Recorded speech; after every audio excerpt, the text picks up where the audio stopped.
সাত বিষয়ে ফেল করায় পরীক্ষার সুযোগ চেয়ে দলবল নিয়ে স্কুলে তালা দিল শিক্ষার্থীরা। মঙ্গলবার ৬ জানুয়ারি সুনামগঞ্জের লিয়াকতগঞ্জ স্কুল অ্যান্ড কলেজে এই ঘটনা ঘটে। জানা গেছে, এসএসসি পরীক্ষার আগে অনুষ্ঠিত নির্বাচনী পরীক্ষায় ৭ বিষয়ে ফেল করেছেন আরিফ নামে এক ছাত্র। বিদ্যালয় কমিটির সিদ্ধান্ত অনুযায়ী ৪ বিষয়ে ফেল করলে এসএসসি পরীক্ষায় অংশ নেওয়ার সুযোগ দেওয়া যাবে না। কিন্তু আরিফ এসএসসি পরীক্ষায় অংশ নিতে চাপ প্রয়োগ করতে সকালে দলবল নিয়ে প্রধান শিক্ষকের অফিসে তালা দেন। এ সময় স্কুল খোলা যাবে না বলেও হুঁশিয়ারি দেন আরিফ।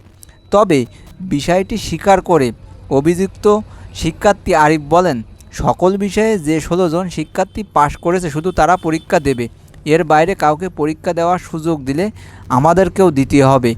আমরা বারবার এই দাবি জানিয়ে আসছি, কিন্তু শিক্ষকরা ৪ বিষয় পর্যন্ত ছাড় দিয়েছেন, আমাদের দেননি, তাই তালা দিয়েছি। আর বন্ধুরা, ভিডিওটা ভালো লাগলে একটু শেয়ার করে দিন। ভালো থাকেন।